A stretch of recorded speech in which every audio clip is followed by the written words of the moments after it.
Hello, everyone. I'm ZHAO Chuang. Today, we're going to draw a very peculiar herbivorous dinosaur, Ouranosaurus. Like Spinosaurus, Ouranosaurus had a very large sail on its back, making its body look very strong and very large from the side. Its face had some features of Hadrosaurus and Iguanodon, which was long, a bit like a horse's. Its mouth was similar to Hadrosaurus. When drawing, pay attention to the proportions of its limbs, with the front limbs being shorter, and the hind limbs longer. Especially, the size of its back sail made its body look different from other dinosaurs. When drawing, we should pay attention to the difference in its body structure. Now let's start it. Before drawing, let's determine its location on the paper. It's about this long from head to tail,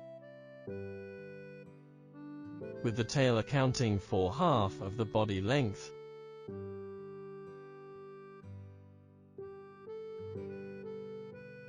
Its head and neck are probably here,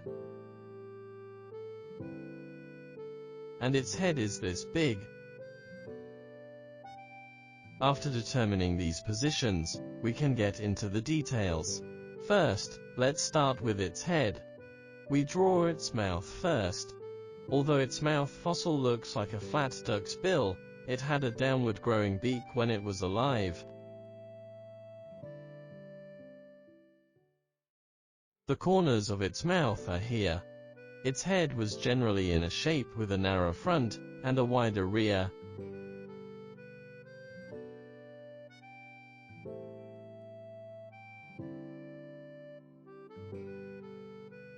And the eyes are probably here.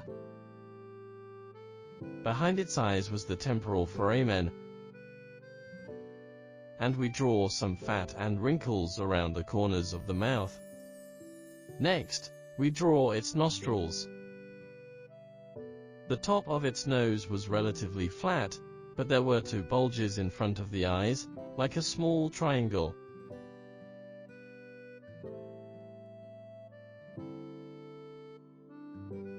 The ears can be drawn here. Then we draw its neck by starting from the bottom, which is an S shape.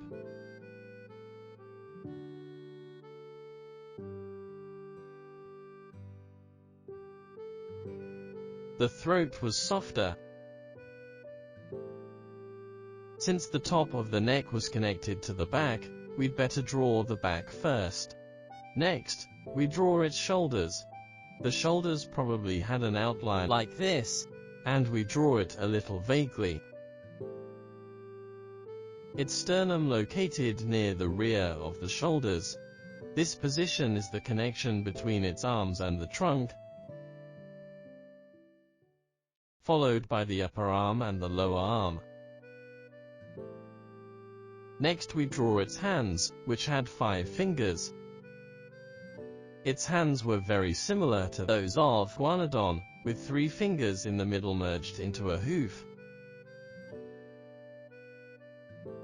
Among them, 2 fingers had nails at the end, and the third one didn't. Its thumb had evolved into a sharp spike, and its little finger stuck back and moved independently.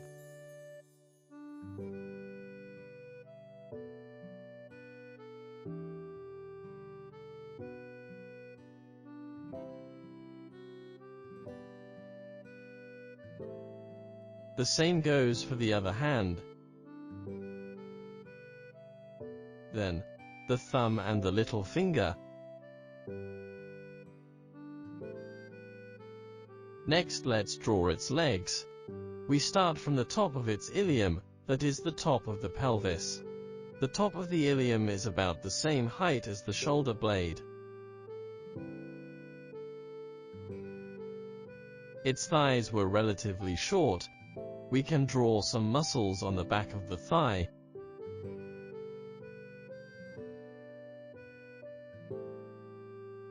The calf was thicker and fuller, and we draw a piece of muscle on the side of the calf. Then let's draw the ankle and the sole.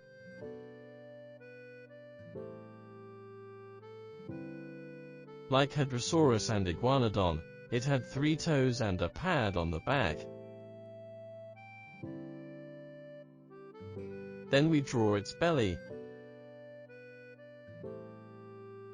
And there was a skin membrane on the side of the belly connecting to the thigh. Then we draw the other leg.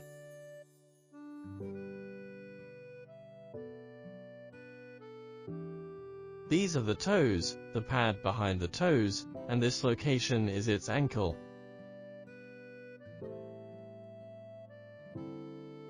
The calf is blocked by the calf on this side.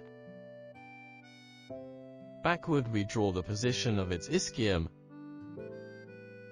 followed by its tail. Next, let's draw its back. First, we draw the outline of the ribs on its back. The rib outline is roughly here, the dorsal muscles are in this position.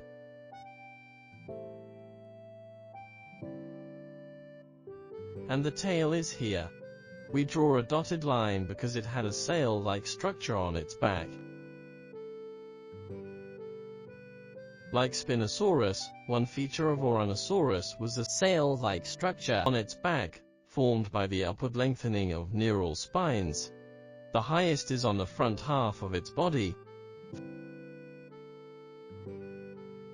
Further back, the sail-like structure became lower and went down steeply.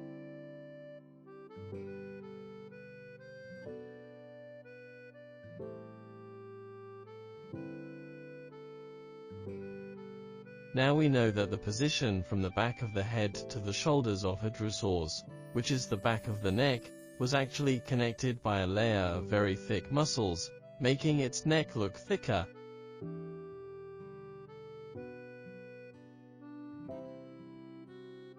We draw this line last, because it will be easier to draw it after the other positions are drawn.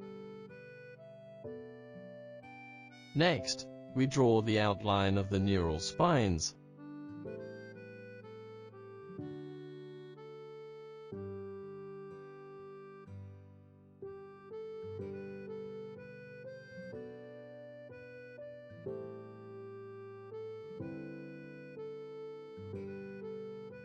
We can make some lines clear. Then, let's draw a line above the tail to represent the muscles on it. There was a membrane on the back of the thigh that connected to its rump.